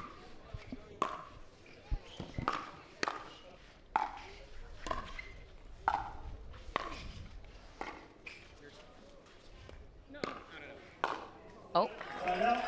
Ball was called wide after Leah Jansen wound up and hit it. Speculation unfolding on the side of the LA Mad Drops. Challenge, why not? You still have all of them left. Let's have another look here. All right, challenge is taking place. Oh, that's out, that's out. Yeah, out. It's, you don't see a challenge too frequently on a very slow ball like that, but like Michelle said, haven't used one yet. Take a crack at it. Yeah, that's, I would think, clear out for me. So one thing we haven't talked about yet, guys, the super final taking place Monday night. Seattle Pioneers already punching their ticket through. That is the culmination and the accumulation of all event points from Mesa, Daytona, and now San Clemente. They've made it far enough where they have clinched. Of course, the scenario here, the New Jersey 5 still could sneak in, but they have to beat the LA Mad Drops here, and they have to win the entire tournament in order to secure that spot. That would be an interesting matchup. Annalee and Ben Johns going at it. So it's a couple things have to go right for the 5s, but it is nice to control your own destiny. If they win out, they're in. So obviously not a perfect situation for them, but if they play big, they are in that super final on Monday. Well, and they came in as the number 4 seed in terms of points through the first 2 events, with the New York Hustlers just ahead of them at that 3 spot. Hustlers, of course, dropping out of the knockout rounds. Adam, what would your player response be to $60K on the line individually for Monday night's super final? I like Pretty 60K. good day in the office. I like 60K. That's nice. Yes. Decent weekend in the office. Yeah, for sure. It's a big deal for the pickleball world, Major League Pickleball. Before Prof, Corinne Carr, that is, that would have lasted me like 3 years. Now I got a kid and a wife, so 60K, it's nice, but not quite the same. I thought you made that on the poker table one night. Not quite. Not quite. Congratulations, Adam, becoming a new father, and Corinne Carr, who's not part of the Major League Pickleball tournament for San Clemente, but has been for the last 2 events, playing 6 months pregnant, one of my favorite storylines. As we return to tight match here, quarterfinals. That is a beautiful ball from James Ignatowicz down the middle. Once again, seems to be the strategy that's working for the 5s. Game point, once again, for the 5s. Leah Jansen will take her serve.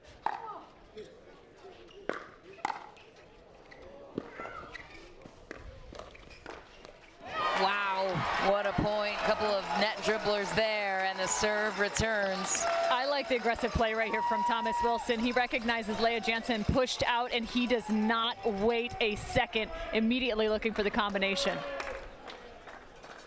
So a game point saved by the Mad Drops. Can they tie it here?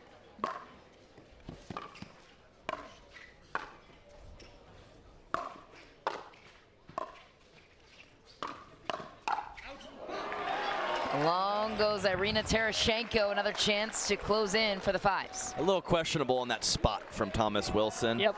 He could have gone with the drop. I don't hate the drive, but certainly can't go right back to James and cross court, giving James more time.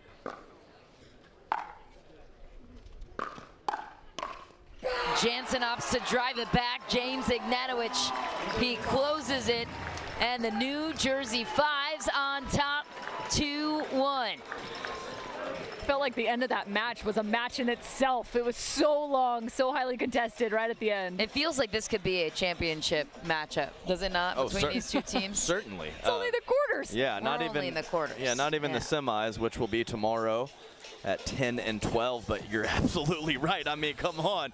This is high-level stuff from the drops and the 5s, and you have a 2-1 lead, and you have the best female player in the world coming out for this second mixed doubles match. Not the worst situation to be in.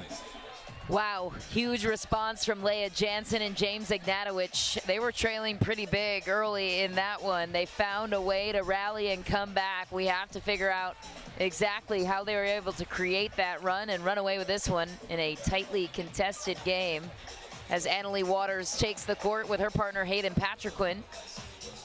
They'll square off against Catherine Parento and Julian Arnold. As we check in now with the 4th member of our crew, Cameron Blackwood is with Leah and James. Thanks, Mish. Leah, it seemed like at the changeover, you had a discussion there with Lee, but you came out a completely different team. We just felt the energy. What was said? Nothing was really said besides move the ball around and some motivational talk, and James and I just kind of got it going. But before the side switch, we felt like the momentum was on our side a little. You weren't really involved in any of those discussions, even on the timeouts. We saw you just wandering by yourself. But I'm curious, what were you thinking about in that moment? Well, I first event, second event, I tried to give my input, and whatever advice I had for the team, for whatever reason, was always wrong. It just never worked out, Maybe we do these mixed teams versus no, every time. So they're just like, you know what, James, just stay out of it. It's better that way, so yeah. Working out pretty well there. 5s go up 2-1. We're going to come right back with the next mixed doubles match. Don't go anywhere.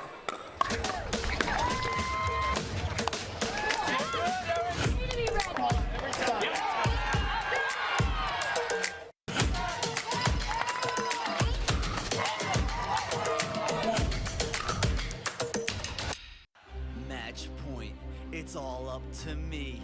Nothing can get in my way. And when they ask, what are you gonna do next? I'll say, I'm going.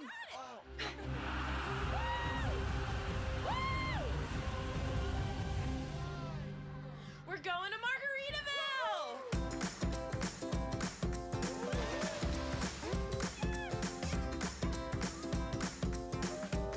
go to Margaritaville too. Visit MargaritavilleResorts.com. And I said, Saturday, no one's here, right? Are you getting this? So if he wants the invoice. Water doesn't have to be boring. Turn it up with Cirkul. With over 40 delicious flavors and a dial that controls your intensity, Cirkul starts a party for your taste buds. No sugar, no calories, and no artificial flavors. Just good times. Cirkul, it's your water, your way. Try Cirkul at drinkcirkle.com. Oh my good Lord, what a feeling. All of this joy I've been stealing. We all need someone that can make us believe. So call me a man on a mission. I'm guilty by my own admission. Locked up but I break free. No change could ever take me. Can't stop, won't stop, don't stop now. My first surgery was a total knee replacement. I ended up with an infection. They were gonna have to amputate my leg. That just was not okay with me. The moment I entered HSS, the care was exceptional. For somebody to tell me you're gonna keep your leg, it was magical. Everything is so alive because I got my life back. Back on championship court, it all comes down to this mixed doubles game and maybe a dream breaker. Things couldn't be any closer between the New Jersey 5's and the LA Mad Drops. The MLP champs from Mesa, the LA Mad Drops, Drew Brees, Zubin Mehta's team. The New Jersey 5's have never made it beyond the semifinals. They are looking to do it here. This would be a crucial win for them in a lot of ways. A very good team to take down if you can do it in the quarters. Hayden Patriquin early with Annalie Waters. This is a very tough team for many reasons. Love to get your thoughts on that, Adam. Both sides.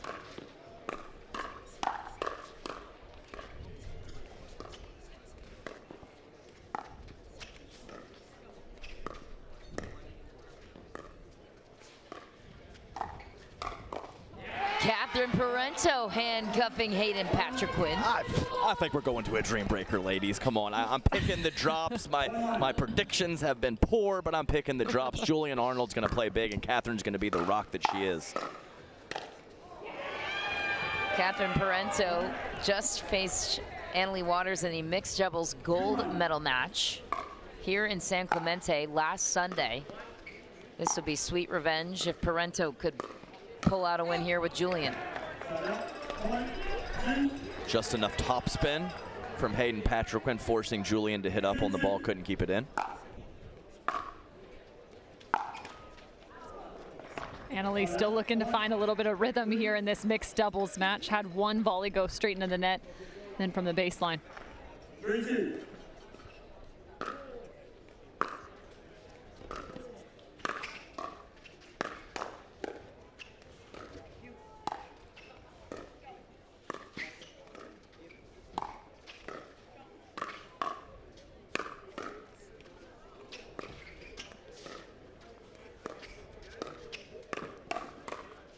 Oh, what hands from Hayden Patriquin. Yeah, again, just every time somebody wants to bet against Hayden Patriquin, I suggest not doing it because he uses that as fuel to the fire, especially on that hand speed. He's gotten so good on that backhand. And he's had two very high degree of difficulty flips on the backside early in this match, creating offense from nothing. Annalie and Hayden Patriquin take a 1-point lead. I don't think Annalie was trying to hit that in the court. She was looking to body up her normal women's doubles partner, Catherine Parento, up high at the left shoulder.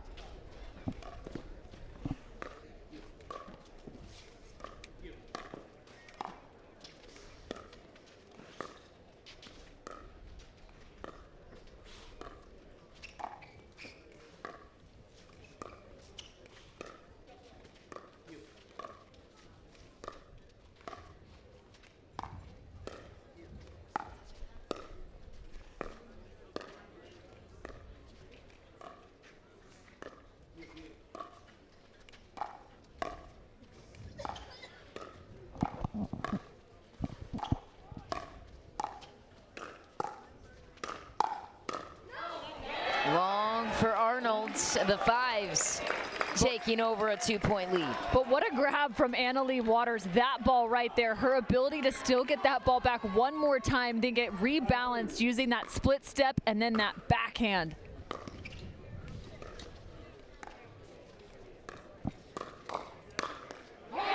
Patrick once again, so quick with his reaction.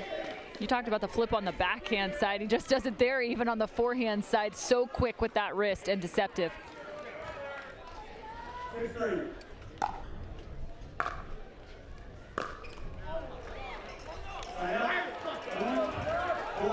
Julian Arnold getting himself fired up, yelling quite a bit after that missed third drive from Hayden. He's an energy player, and anytime he feels a dip in his own energy, he will be the one that gets it going. Might see that up and down a couple times throughout this match from Julian.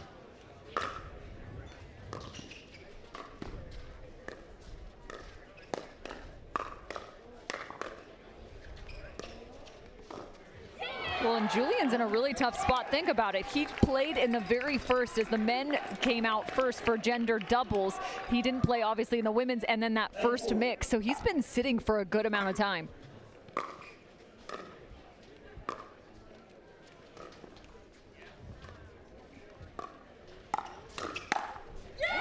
Big finish for Annalie Waters. And to your point, Cameron, how difficult is that to mentally respond as a player that's sat for so long to get back to this kind of engagement? Yeah, I mean, I think you always have to take into account getting on and off the court. There are times, whether it's your forehand drive, maybe it's your dink at the kitchen. I mean, these players spend so much time on the court, but no matter what, you get out of rhythm and you have to find it again early. And now there's specific elements that you might try in early stages when you step back out on the court to try and get yourself going. Little mechanisms, you talked about it, yelling at himself being one of them. Right at the body of Catherine Parento, the 5's the first team to 11. I did not see this happening, not necessarily the score, but the fact that Julian Arnold is getting exploited right now. Why did the crowd get so quiet? Okay, I thought something was happening. Sorry, I was like, but yes. Because their team, the LA Mad Drops, just outside of LA, is down. Julian Arnold a little late on a couple of his second and third balls after his initial speed up and leaving a couple dinks high over on the inside out forehand to Hayden Patriquin. And we've seen him been flipping from both wings, forehand and backhand. Julian Arnold is absolutely going to have to pick this up right now because 7-point disadvantage at the end change is a lot to overcome. It is, but anything's possible in rally scoring. So in what ways do Catherine Parento and Julian Arnold need to regroup? What targets should they start creating? What should they focus on? I mean, they've been hitting a lot of balls to Julian. He's been doing quite a bit of dinking, so I don't see the 5's going away from that. I mean, it's not like Catherine needs to get involved. It's just Julian must be cleaner.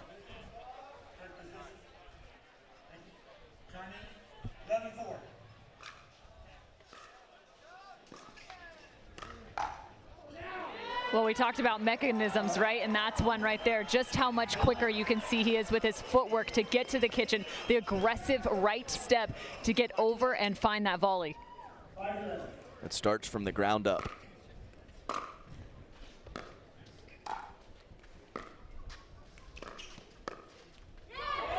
Little wind gust. That's going to cause some issues. It's just so much spin from Hayden Patriquin with no backswing. I'm just very impressed with the power and spin.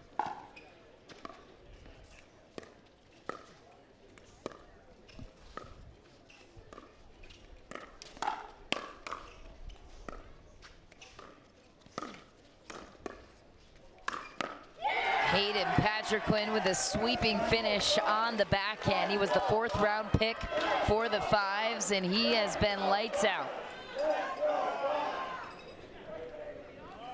13-5.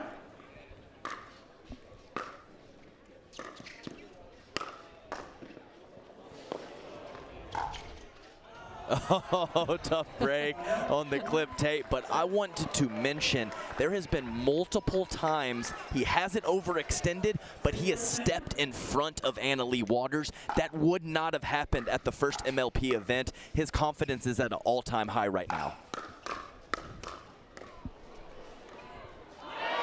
Oh, right there. Just the missed dink, but you saw the one in the middle on that backhand side. Just an incredible grab from Hayden Patriquin. Patriquin and Annalie Waters, a combined age of 33, 16 years old and 17 years old. Impressive young talent.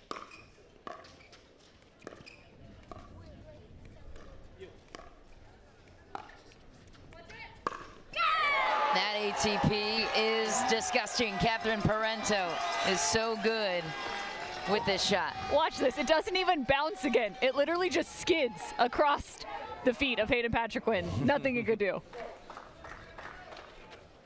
8-13.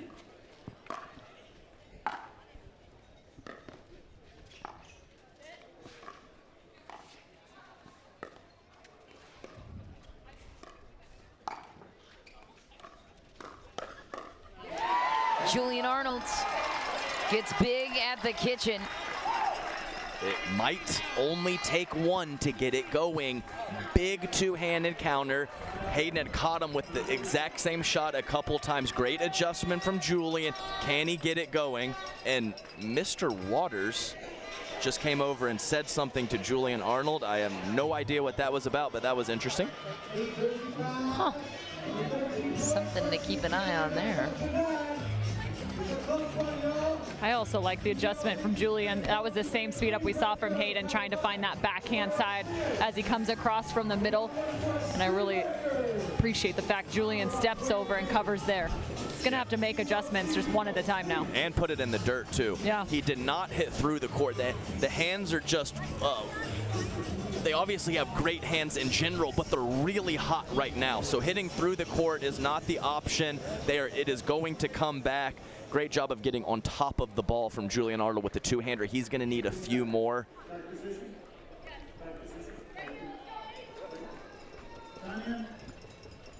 9-13.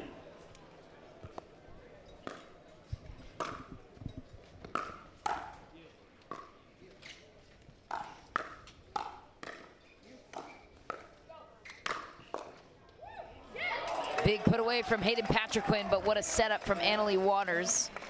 Everyone, oh, sorry. No, you're good. I was just going to say, everyone talks about power, right? And how you can create power. Well, Hayden Patriquin creates it with speed. How quick and whippy that arm is.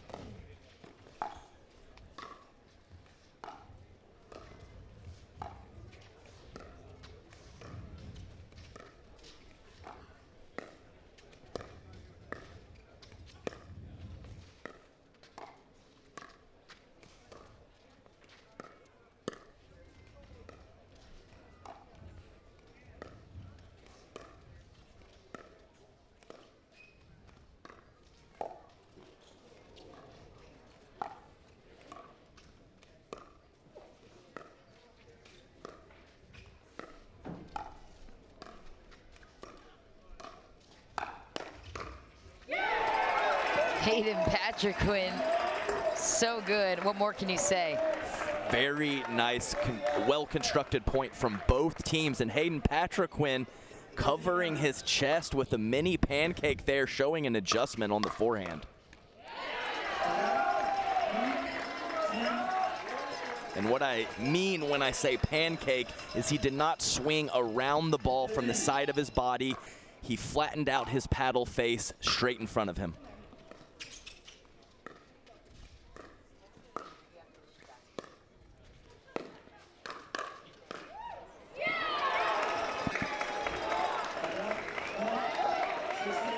Hayden Patriquin continues to just wave to the crowd and more or less wave to the other team. That's kind of more what I saw as well. He definitely has a spot he is looking to in between points after he hits a good shot, and there's quite a few Mad Drops players in that vicinity.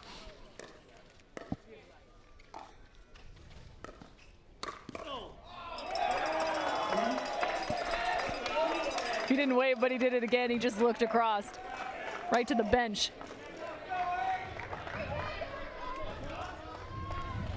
17-10. Ball is wide. The 5s 3 points away from closing the match. 18-10.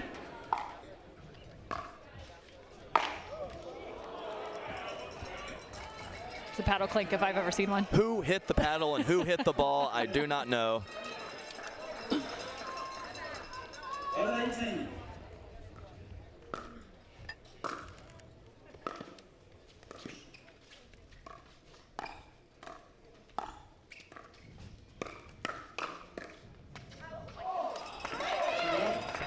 Wide for the Mad Drops. And even when he makes a kind of a bad decision, he bails himself out with the hands of gold. 19-11.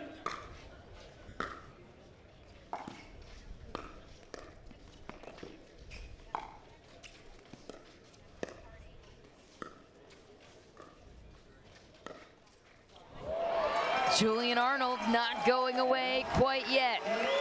And he had all the pressure in the world. Look at where Annalie Waters is standing on this.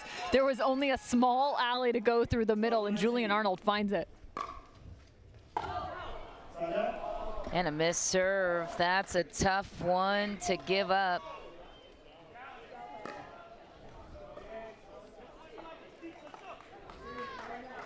Annalie Waters with match point. If there's one player that the 5s wanted in this pressured situation, it's her.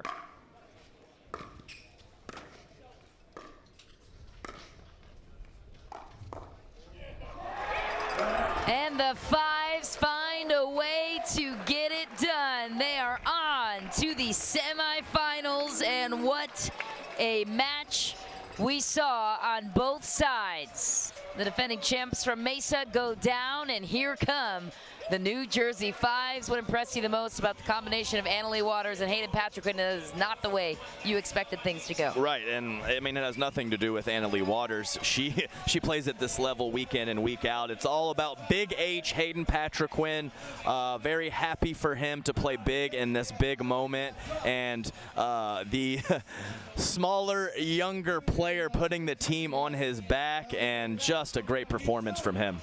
The semifinal matchup will be tomorrow afternoon at noon. The 5s will meet the Milwaukee Mashers as we check in now with Cameron Blackwood, Annalie Waters, Hayden Patrick, Leah Jansen, and James Ignatowicz, if we can find him. I'm going to, yeah.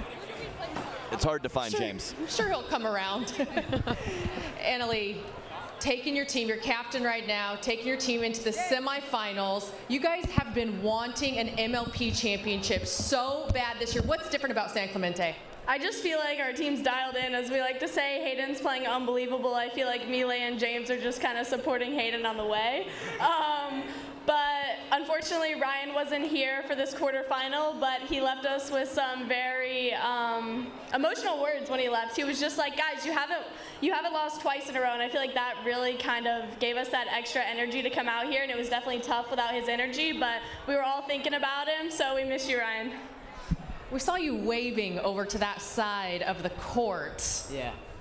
Were you just telling them, hey, we'll see you in the we're headed to the semifinals, see you later? Yeah, it's mostly the hand of God that I'm working with right now. But shout out to Ryan. We miss you. There you have it. The 5s are heading into the semifinals tomorrow morning. But don't go anywhere. We're going to have our next quarterfinals right after this.